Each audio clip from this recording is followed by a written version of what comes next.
بسم اللہ الرحمن الرحیم۔ السلام علیکم، میں ہوں تنظیم علی اور میرے ساتھ موجود ہے عیسیٰ نقوی۔ ایک تو پہلا سب سے بڑا سبق یہ ہے کہ حالات کبھی بھی کسی بھی لیڈر کے جس کے پاس کوئی نہ کوئی پاور ہو، عوام کی طاقت ہو، معیشت کی طاقت ہو، دفاع کی طاقت ہو، اس کے حالات کسی بھی وقت بدل سکتے ہیں۔ اور محمد بن سلمان کا جو ٹرن اراؤنڈ ہے یہ آج ہمیں باقاعدہ اس بات کو چیخ چیخ کے بتا رہا ہے کہ اب دیکھیں یہ جو دورہ ہوا ہے، اس دورے سے جو چیدہ چیزیں سامنے ہیں، اس سے پہلے میں ذرا آپ کے سامنے میں آپ کو سنواؤں گا ابھی محمد بن سلمان نے خاص طور پر 3 معاملات پر، ایک اسامہ بن لادن کے معاملے پر کیا بات کیا، دوسرا انہوں نے غزہ کے حوالے سے، اسرائیل کے حوالے سے، ابراہم اکارڈز کے حوالے سے خود کیا گفتگو کی، اور پھر حیران کن طور پر جو ڈونلڈ ٹرمپ نے کہا ہے اس میں اشارہ موجود ہے، کیونکہ اب یہ تقریباً طے ہے کہ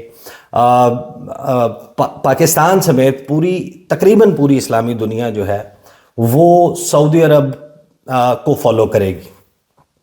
اگر اسرائیل کے ساتھ ابراہم اکارڈز میں سعودی عرب چلا جاتا ہے، محمد بن سلمان اگری کر لیتے ہیں اس پہ، جو ان کا جواب ہے وہ تھوڑا سا ٹرکی ہے۔ اس جواب پہ آنے سے پہلے میں آپ کے سامنے ذرا شیڈیول رکھتا ہوں، جو فل آفیشیل شیڈیول ہے نا سعودی کراؤن پرنس کا، وہ بڑا دلچسپ ہے۔ جب آپ اس کو پڑھتے ہیں کہ یہ وہ محمد بن سلمان ہے کہ جس کے اوپر پابندی تھی کہ وہ امریکہ کے سرزمین پہ قدم نہیں رکھ سکتا۔ وائٹ ہاؤس یہ کہتا ہے کہ کراؤن پرنس ارائیو کریں گے، پہنچیں گے 11 بجے لوکل ٹائم، 4 PM GMT، جہاں پر ٹرمپ جو ہے وہ ان کے لیے ایک آفیشیل ویلکم سیریمنی جو ہو چکی ہے اس میں حصہ لے گا خود۔ 11:15 بجے پریزیڈنٹ ڈونلڈ ٹرمپ جو ہیں وہ محمد بن سلمان سے گریٹ کریں گے، ان کو ویلکم کریں گے۔ ویلکم کرنے کے بعد ایک بائیلیٹرل میٹنگ جو ہے وہ 11:45 پر جو ہو چکی، پھر اس کے بعد دونوں ورکنگ لنچ کریں گے 12:15 بجے۔ پھر آفٹرنون میں Donald Trump will join the crown prince for a farewell at 2 PM، 2 بجے وہ ان کو جو ہے رخصت کریں گے۔ رخصت کرنے کے بعد محمد بن سلمان کی ملاقات ہوگی both the house and the senate, Congress میں بھی اور سینٹ میں بھی ان کی لا میکرز کے ساتھ ملاقات ہوگی۔ شام میں ڈونلڈ ٹرمپ اور فرسٹ لیڈی وہ پارٹیسپیٹ کریں گی، ایک اور گریٹنگ ہوگی محمد بن سلمان کے لیے 6:40 پر۔ اس کے بعد ایک ریسیونگ لائن، یعنی لائن بنا کے محمد بن سلمان سے ہینڈ شیک کیا جائے گا 6:45 پہ۔ 7:15 بجے ڈونلڈ ٹرمپ اور فرسٹ لیڈی جو ہیں وہ black tie dinner crown prince کے ساتھ کریں گے، ایک بڑا ہی ایگزیکٹو قسم کا جو ہے وہ ایونٹ ان کے لیے کیا جائے گا۔ پھر جو سعودی ڈیلیگیشن ہے، سینئر بزنس لیڈرز ہیں، وہ دونوں ممالک کے وہ اس میں شرکت کریں گے، اور پھر دن کا اختتام ہوگا، ایک فائنل فیئر ویل جو ہے وہ محمد بن سلمان کو کہا جائے گا رات کو 9:10 پہ۔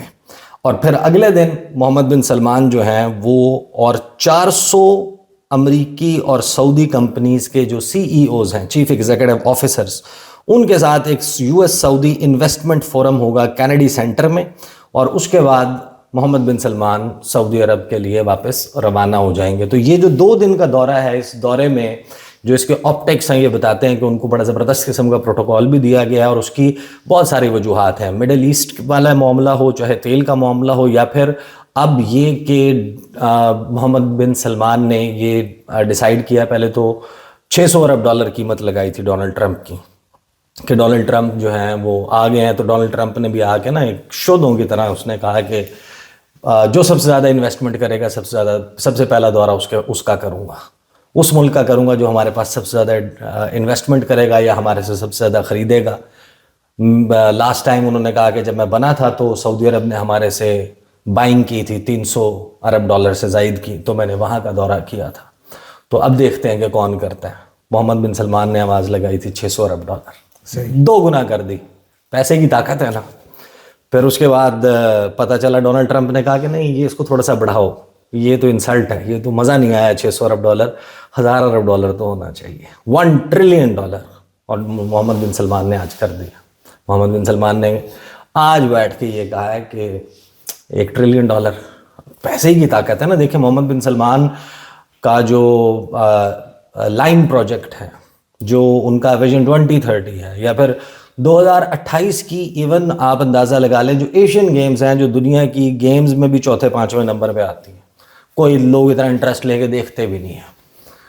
بڑے اگر سپورٹنگ ایونٹس کی بات کی جائے تو فٹ بال ورلڈ کپ جو ہے فیفا کا وہ سب سے بڑا ایونٹ ہے، اور کئی ایونٹس جا کے اولمپک سے لے کے دیگر جانے کے بعد کہیں جا کے ایشین گیمز آتی ہیں، اس کے لیے انہوں نے $500 ارب کا بجٹ جو ہے وہ رکھا ہوا ہے۔ تو محمد بن سلمان نے ایک تو ظاہر ہے کہ 1000 ارب ڈالر، اور خاص طور پہ یہ بڑا حیران کن ہے کہ محمد بن سلمان F-35 طیارے خریدنے پہ ایگری کر گئے۔ اب جن کو F-35 طیاروں کا پتہ ہے، ان کے ساتھ جو امریکہ کی خاص طور پر سینسٹیوٹی ہے، اس کا مطلب یہ ہے کہ جو بھی F-35 طیاروں کے پروگرام میں آئے گا وہ چین کے ساتھ، روس کے ساتھ کسی بھی صورت دفاعی تعلقات نہیں رکھ سکتا، یعنی اس کے بڑی میسو قسم کی بائنگ نہیں ہو سکتی، ان کے سینسٹیو ریڈارز والے میزائل ڈیفنس سسٹم نہیں خرید سکتا۔ لیکن عموماً یہ ہوتا ہے کہ جب آپ عالمی سیاسی منظرنامے پر دیکھیں نا کہ دو رائیول ممالک جو ہیں وہ اپنے ڈیفنس اکوپمنٹ یوزلی ایک ہی ملک سے نہیں خریدتے۔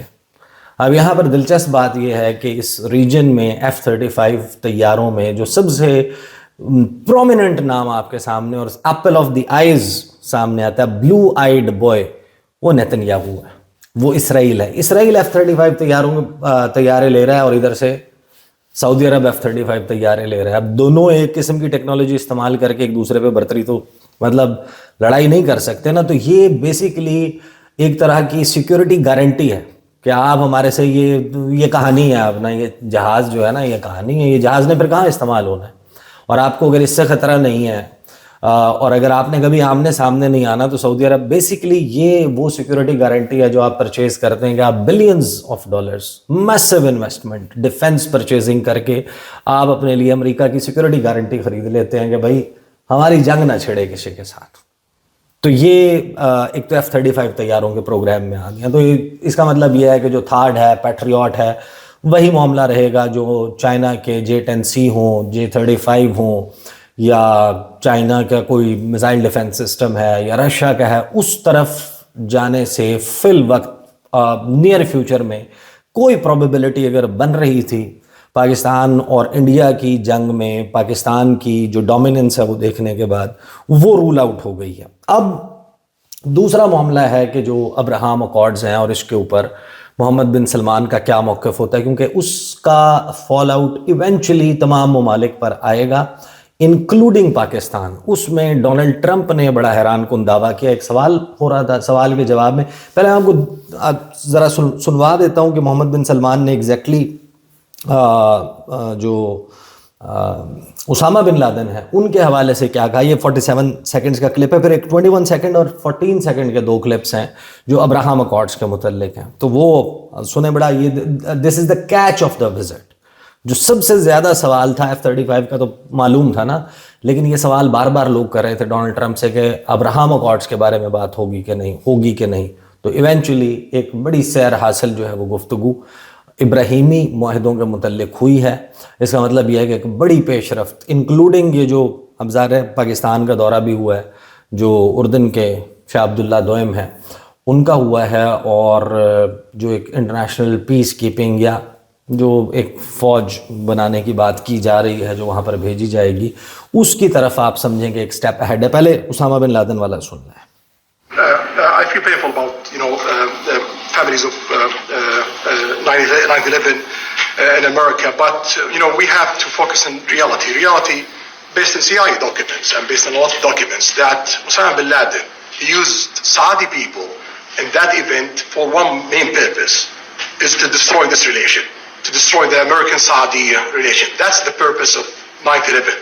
So whoever buying that means they are helping Osama bin Laden's purpose of destroying this relation. He know that strong relation between America and Saudi Arabia, it's bad for extremism, it's bad for terrorism. And we have to approve him wrong and to build our relation, continue developing our relation. It's critical in the safety of the world. It's critical against extremism and terrorism. تو سعودی عرب جو ہے وہ بڑا تبدیل ہو گیا ہے۔ محمد بن سلمان سے focused گفتگو، سوال ہونا، اور اس کے اوپر محمد بن سلمان کا اسامہ بن لادن کے حوالے سے یہ موقف کہ اسامہ بن لادن نے تو سعودیز کو استعمال کیا تھا اس مقصد کے لیے کہ امریکہ اور سعودی عرب کے تعلقات خراب ہو جائیں، تو اگر آج ہم ان کو بہتر نہیں کرتے تو اس کا مطلب یہ ہوگا کہ ہم اسامہ بن لادن کا مقصد پورا کر رہے ہیں۔ لیکن یہ جتنا بھی کوزنگ اپ ہے نا، یہ امریکہ نے بھی حیران کن طور پہ مطلب کچھ ممالک ایسے ہیں جن کے بارے میں ہم ہمیشہ سے یہ کہتے تھے کہ ان کے کچھ کانسٹنٹس ہیں، مثلاً فورن پالیسی، فیس چینج ہونے سے ان کی فورن پالیسی میں کوئی بہت بڑا اور میجر فرق نہیں آتا لیڈرز کے حوالے سے، ممالک کے حوالے سے، لیکن امریکہ اور آج کی دنیا ایسی ہو چکی ہے جہاں پر ایک لیڈر کے آنے سے آپ کی خارجہ پالیسی کا چہرہ بھی تبدیل ہو جاتا ہے. کہ جو بائیڈن جس نے کہا تھا کہ I'll make you a pariah of the world، میں اچھوت بنا دوں گا، میں تجھے دنیا میں کوئی منہ نہیں لگائے گا، تمہیں پوچھنے والا کوئی نہیں ہوگا، وہاں سے لے کے ایک دم پلٹا کھا کے یہ پالیسی، یہ ہم کوزنگ اب دیکھ رہے ہیں. لیکن maybe it's short lived. اگر آگے جو فیس چینج ہوتا ہے سعودی عرب امریکہ میں، ڈونلڈ ٹرمپ ظاہر ہے کہ تھرڈ ٹرم تو ابھی تک لوگ کہتے ہیں کہ ڈونلڈ ٹرمپ جو ہے وہ پوری تیاری کر رہا ہے، وہ تو مطلق العنان، اور وہ بھی پتہ نہیں کیا ڈکٹیٹر بننا چاہتا ہے وہاں پر امریکہ میں. اس کے حوالے سے کیمپین بھی، اس کی ریٹنگز بھی نیچے جا چکی.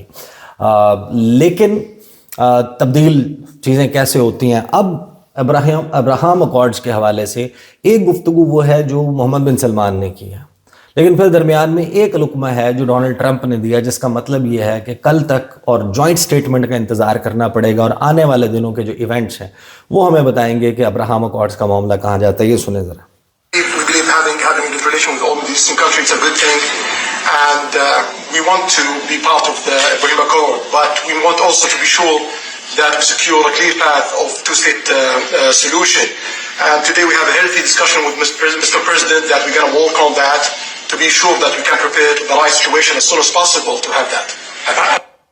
اب ظاہر ہے کہ انہوں نے کہا کہ ہم چاہتے ہیں، سعودی عرب چاہتا ہے کہ ہم ابراہیمی معاہدے کا حصہ بنیں، ابراہم اکارڈ کا، اور اسرائیل کے ساتھ تعلقات نارملائز ہو جائیں.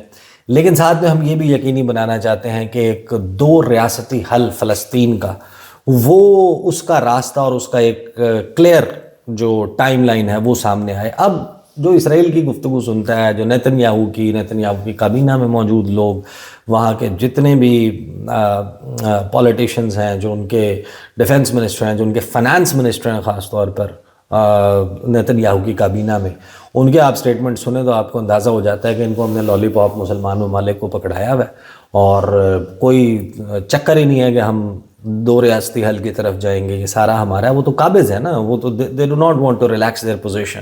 اب ڈونلڈ ٹرمپ بھی دیکھیں، ٹیکنیکلی کی جو گولان ہائٹس ہیں ان کو تو وہ اسرائیل کا سوورن رائٹ اس پہ تسلیم کر چکا ہے. معاملہ ہے مغربی کنارے کا، معاملہ ہے غزہ کی پٹی کا، اس کے اوپر ڈونلڈ ٹرمپ بھی مکسڈ میسیجنگ جو ہے وہ کرتے رہے. اب کیا اسرائیل امریکہ کے یا ڈونلڈ ٹرمپ کے کہنے پر اس بات پر تیار ہو جائے گا دو ریاستی حل پر؟ دوسرا، یہ جو جواب ہے محمد بن سلمان کا، یہ ٹرکی ہے. اس میں جو انہوں نے دو ریاستی حل والی بات کی ہے، اس پہ آپ اتنی آسانی سے بیک آف نہیں کر سکتے. محمد بن سلمان اگر آج کو بہت چیز سرپرائزنگ پاکستان کے لیے، اگر یہ مسلم دنیا کے لیے ہو سکتی تھی کہ آج محمد بن سلمان بیٹھ کے دو ریاستی حل والی بات سے بھی پیچھے ہٹ جاتے ہیں. یہ ایک بریک تھرو تھا جو بہت سارے لوگوں کے ذہنوں میں تھا کہ شاید یہ معاملہ بھی ہو جائے. بالکل اس کو جو ہے وہ ٹون ڈاؤن کر کے کہیں پیچھے رکھ دیا جائے کہ اچھا ہاں جی 10 سال بعد 20 سال بعد. لیکن انہوں نے کہا کہ ہمیں اس کے اوپر کلیئرٹی اور وہ چاہیے. تو اب اس پہ ڈونلڈ ٹرمپ نے ایک چھوٹا سا ایڈیشن کی ہے. وہ ڈونلڈ ٹرمپ نے کیا کہا ہے وہ سنیں. But I think you have a very good feeling toward the Abraham Accords. Yes, definitely, Mr. President. We want peace for the Israelis, we want peace for the Palestinians, we want them to coexist peacefully in the region, and we will do our best to reach that date. And the French agreement... اچھا، اب جس نے بھی یہ 14 second سنے ہونا کہ جس میں صرف اور صرف ڈونلڈ ٹرمپ کہہ رہے کہ I think you have a very good feeling about Abraham Accords, کہ آپ کے بڑے زبردست خیالات ہیں ابراہیمی معاہدوں کے حوالے سے. اور اس کے جواب میں محمد بن سلمان کہتے ہیں ہم تو بس پیس چاہتے ہیں، امن چاہتے ہیں غزہ کے عوام کے لیے، فلسطینی عوام کے لیے، مڈل ایسٹ میں امن چاہتے ہیں. تو اس سے تو لگتا یہ تھا جب تک یہاں تک معاملہ پہنچا تھا کہ جیسے چیزیں جو ہیں وہ بالکل. لیکن بعد میں جو گفتگو میں دو ریاستی حل کی بات کیا، اب ایونچولی ہم نے یہ دیکھنا ہوگا کہ جو آؤٹ کم ڈاکومنٹ ہے، جوائنٹ کمیونیکے ہے، جو جوائنٹ سٹیٹمنٹ ہے اس دورے کا، اس کی کنکلوژن میں کیا آتا ہے. اور آنے والے دنوں میں اگر تو دیکھیں کوئی بڑا بریک تھرو ہوا ہے تو اس کا سب سے بڑی سگنلنگ یہ ہوگی کہ امریکہ اور اسرائیل کے درمیان بہت ہائی لیول جو ہے وہ رابطہ اور ملاقات بہت جلد ہو جائے گی. بہت شکریہ. اور اگر یہ رک جائیے ایک منٹ ذرا, اگر یہ ہو گیا تو دیکھیں گے پاکستان والا معاملہ جو ہے, Pakistan will follow the suit. اگر ابھی تک اپیرنٹلی یہی نظر آتا ہے کہ جہاں سعودی عرب جائے گا وہاں پاکستان جائے. بہت شکریہ احسان نقوی صاحب کے تجزیے کا. آپ سے اگلی ویڈیو میں ملاقات ہوگی, ہمیں اجازت دیں. اللہ حافظ.